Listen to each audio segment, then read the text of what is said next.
इतिहास में ना कुछ तारीखें ऐसी होती हैं जो सिर्फ एक घटना नहीं रह जाती, बल्कि पूरे इंसानियत के लिए एक चेतावनी बन जाती हैं।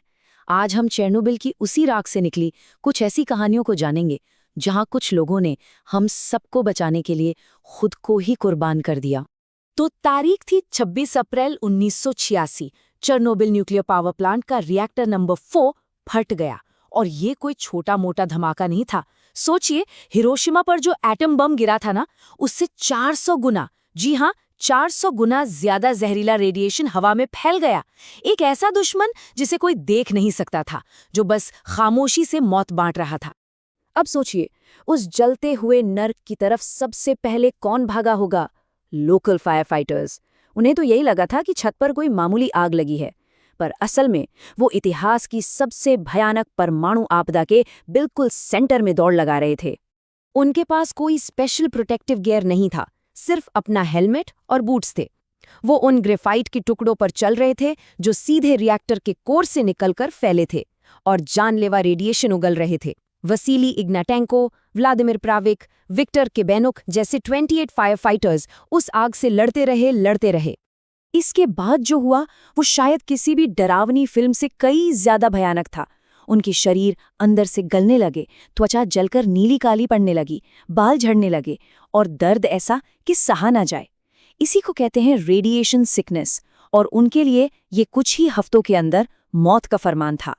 इन नायकों को शीशे यानी लेड के बने ताबूतों में हमेशा के लिए सील कर दिया गया, क्योंकि उनके शरीर इतने ज्यादा रेडियोधर्मी हो चुके थे कि मौत के बाद भी वो एक खतरा थे। उनका बलिदान फौरन था और मुकम्मल था। और सबसे बड़ी बात जानते हैं क्या है? जब उनके शरीर जवाब दे रहे थे, जब उन्हें ये साफ साफ पता था कि मौत निश्चित है, तब भी वो पीछे नहीं हटे। उनका कर्तव्य उनकी अपनी जान से कहीं ज्यादा बड़ा था। आग तो जैसे तैसे बुझ गई, लेकिन चेरनोबिल अब एक और भी बड़े धमाके के मुहाने पर खड़ा था। रिएक्टर के ठीक नीचे एक ऐसा टाइम बॉम्ब टिक टिक कर रहा था जो पूरे के पूरे यूरोप को तबाह कर सकता था। हुआ ये कि पिघला हुआ न्यूक्लियर लावा, जो कि एक आग का दरिया था, वो कंक्रीट की मोटी सतह को गलाता हुआ नीचे बढ़ रहा था। और ठीक उसके नीचे बेसमेंट में लाखों गैलन पानी भरा हुआ था।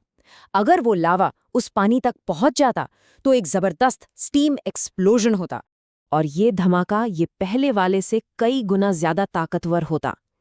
इतना कि वो चेरनोबिल के बाकी बचे 3 रिएक्टरों को भी उड़ा देता। और तब आधे यूरोप को अगले 5 लाख सालों तक कोई इंसान आबाद नहीं कर पाता। दांव पर लाखों करोड़ों जाने लगी थीं। अब सवाल ये था कि कौन जाएगा, कौन उतरेगा उस रेडियोधर्मी पानी से भरे अंधेरे तहखाने में इस तबाही को रोकने के लिए? ये एक सुसाइड मिशन था। मतलब इसमें जाने का मतलब था मौत को सीधा सीधा गले लगाना। इस नामुमकिन से मिशन के लिए 3 लोग अपनी मर्जी से आगे आए। सिर्फ 3। एलेक्सी अनानिनको, एक इंजीनियर जिसे पता था कि वाल्व कहाँ है, वैलेरी बिस्पालोव, एक सैनिक, और बोरिस बारानोव, एक शिफ्ट सुपरवाइजर। 3 बिल्कुल साधारण से इंसान एक असाधारण काम करने के लिए तैयार थे।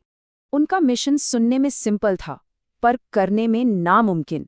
घुटनों तक भरे जहरीले पानी में उतरना, अंधेरे में तैरते हुए 2 ड्रेन वॉल्व ढूंढना और उन्हें खोल देना ताकि लावा के पहुंचने से पहले सारा पानी बाहर निकल जाए। और उन्होंने ये कर दिखाया। कई कहानियों के उलट वे मिशन के तुरंत बाद नहीं मरे। ये एक चमत्कार था कि वो जिंदा बाहर आ गए, लेकिन उस रेडिएशन ने धीरे धीरे उनकी जिंदगी छीन ली। वे अपनी आखिरी सांस तक गंभीर स्वास्थ्य समस्याओं से लड़ते रहे। सोचिए जरा, उनकी बहादुरी, वो एक खामोश जीत थी। उन्होंने एक पूरे के पूरे महाद्वीप को बचा लिया, और दुनिया को, हम सबको सालों तक इस बात की भनक तक नहीं लगी। पर लड़ाई अभी खत्म नहीं हुई थी। आग बुझ गई थी, दूसरा धमाका टल गया था, पर अब बारी थी उस जहर को काबू में करने की जो चारों तरफ फैल चुका था। और इसके लिए एक पूरे की पूरी फौज की जरूरत थी। 5 लाख से भी ज्यादा लोग, जिन्हें लिक्विडेटर्स कहा गया। इसमें सैनिक थे, इंजीनियर थे, ड्राइवर, मजदूर, सब थे। उन्हें उस रेडियोधर्मी इलाके की सफाई के लिए भेजा गया था। इन लोगों ने उस टूटे हुए रिएक्टर पर एक बहुत बड़ा गुंबद बनाया, जिसे सार्कोफेगिस कहते हैं। उन्होंने अपने हाथों से जहरीला मलबा साफ किया। इनमें से हजारों लोग बाद में कैंसर और दूसरी जानलेवा बीमारियों से मर गए, लेकिन उनके इस बलिदान को शायद ही कोई जानता है। तो चेरनोबिल की कहानी सिर्फ एक हादसे की कहानी नहीं है, ये इंसान के साहस, उसके कर्तव्य और उसके बलिदान की कहानी है। ये वो नायक थे जिन्होंने किसी मेडल या सरकारी सम्मान के लिए अपनी जान नहीं दी। उन्होंने बस अपना कर्तव्य निभाया, और ऐसा करके उन्होंने हम सबको, इस दुनिया को बचा लिया। और यही सवाल हमें ये सोचने पर मजबूर करता है कि आखिर एक असली हीरो होता कौन है।